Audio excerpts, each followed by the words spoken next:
Hey, what's up, everybody? Dutch Mendenhall here. Just had some thoughts, some things over the weekend. I was with some family, and we were talking about different conversations and different things. I thought I had something really to share because I remember I went through this in my early 20s, and I was talking with one of my wife's cousins, and he's has done really well for himself. He's 24 years old.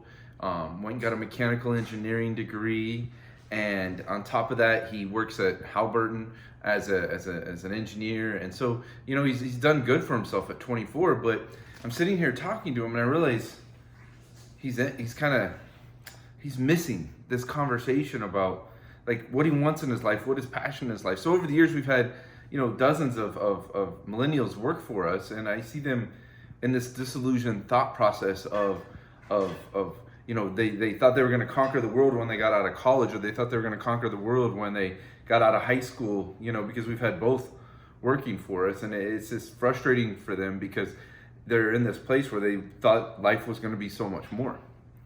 And I think the crazy part is, I know we deal with that in life constantly.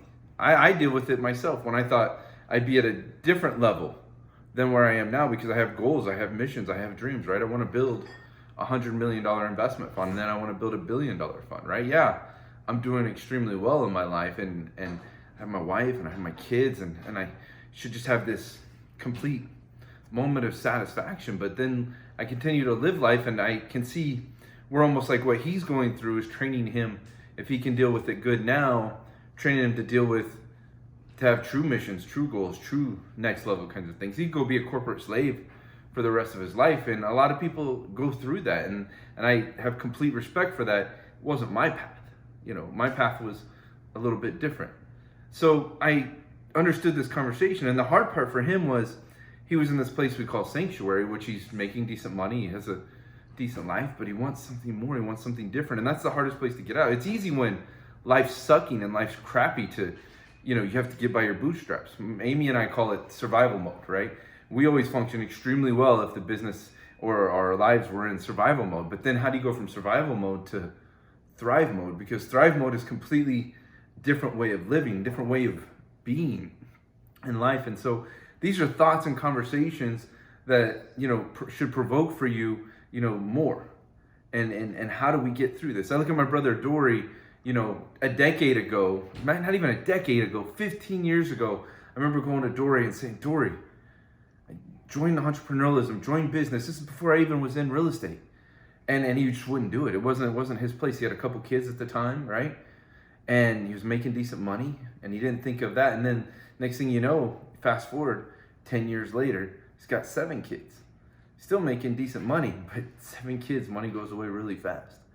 And one day his wife says to me, says, Dutch, tell me more about this real estate thing that you do. And right then I knew I had her. I could take her down this progressive path to help him build wealth. And now, my brother lives in a 4,000 square foot home on multiple acres in a suburb. And now, his kids, he spends more time with them. He said one of the craziest parts with him as a father was when his kids said they missed him, when he suddenly had to go out of town for a weekend and work and do some work with me, right?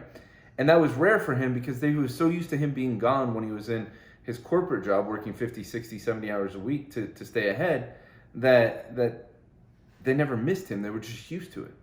And he said, man, that really was kind of an epiphany for him.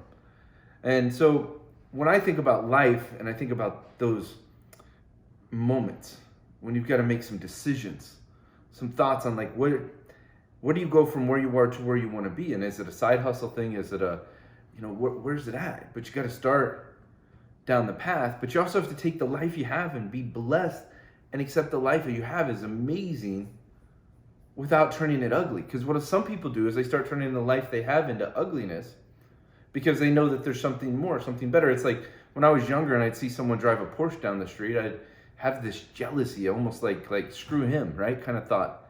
Now I see someone drive a Bentley down the street, I'm like, right on. I'm like, they've taken some steps to break through. And so there's this mindset shift thing that starts to happen when you start to view the world differently. And I'll get more into more videos and more things. We want to give more information and more content than anyone else could ever sell you. Been on this path as an expert, a thought leader for decades. And what I realized was we've made it. Let's give. Like, share. See you on the next video. Talk to you soon.